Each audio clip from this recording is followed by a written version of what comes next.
സുഹൃത്തുക്കളെ, ഇന്ന് സംസാരിക്കുന്നത് ഒരു വികസന പദ്ധതിയെക്കുറിച്ചല്ല, ഒരു ദ്വീപിൻ്റെ ഭാവിയെക്കുറിച്ചാണ്.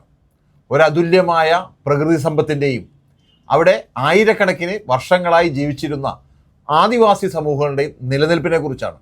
ഗ്രേറ്റ് നിക്കോബാർ ഐലൻഡിൽ കേന്ദ്ര സർക്കാർ നടപ്പിലാക്കാൻ ശ്രമിക്കുന്ന ഗ്രേറ്റർ നിക്കോബാർ പ്രൊജക്റ്റ് ഇന്ന് വലിയ വിവാദമായി മാറിയിരിക്കുകയാണ്. പ്രതിപക്ഷം ഈ പദ്ധതി പ്രകൃതിയുടെയും ആദിവാസി പൈതൃകത്തിൻ്റെയും മേലുള്ള കുറ്റകൃത്യം എന്നാണ് വിശേഷിപ്പിച്ചത്. എന്താണ് ഈ പദ്ധതി? ഏകദേശം 1 ലക്ഷം രൂപ ചെലവിൽ വലിയ ട്രാൻസ്ഷിപ്മെൻറ്റ് തുറമുഖം, അന്താരാഷ്ട്ര വിമാനത്താവളം, ടൂറിസം കേന്ദ്രങ്ങൾ, പുതിയ നഗരം എന്നിവ നിർമ്മിക്കാനാണ് സർക്കാർ ഉദ്ദേശിക്കുന്നത്. ഇപ്പോൾ ഏകദേശം 8,000 പേർ മാത്രം താമസിക്കുന്ന ദ്വീപിൽ 3.5 ലക്ഷം ആളുകളെ കൊണ്ടുവരാനാണ് പദ്ധതി. പക്ഷേ ഈ വികസനത്തിൻ്റെ വില എന്താണ്? 130 ചതുരശ്ര കിലോമീറ്റർ പഴക്കമേറിയ മഴക്കാടുകൾ വെട്ടിമാറ്റണം. സർക്കാർ പറയുന്നത് 9 ലക്ഷം മരങ്ങൾ മാത്രമെന്നതാണ്.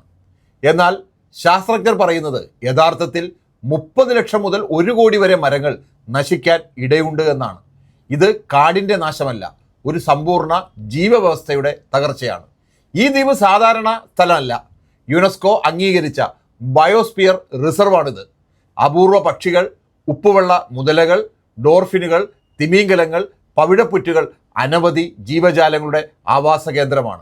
പ്രധാനമായി ലോകത്തിലെ ഏറ്റവും വലിയ കടലാമകളിലൊന്നായ ലെതർബാക്ക് കടലാമയുടെ പ്രധാന മുട്ടയിടൽ തീരം തന്നെയാണ് തുറമുഖം നിർമ്മിക്കാൻ തെരഞ്ഞെടുത്തിട്ടുള്ളത്.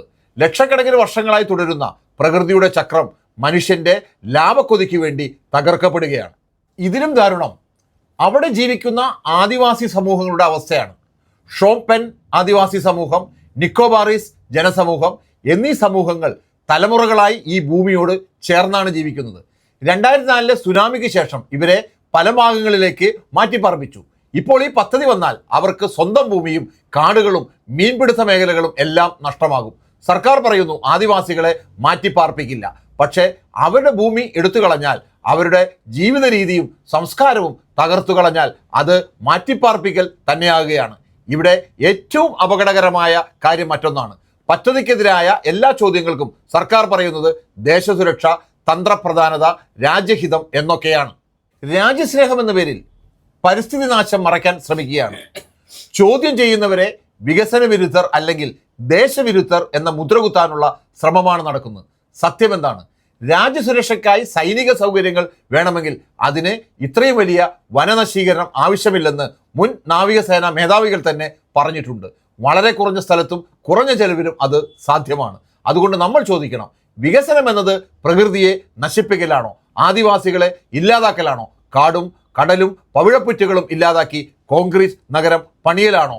യഥാർത്ഥ വികസനം മനുഷ്യനും പ്രകൃതിയും ഒരുമിച്ച് നിലനിൽക്കുന്നതാണ്. ഭാവി തലമുറകൾക്ക് ജീവിക്കാൻ കഴിയാവുന്ന ഭൂമി സംരക്ഷിക്കുന്നതാണ്.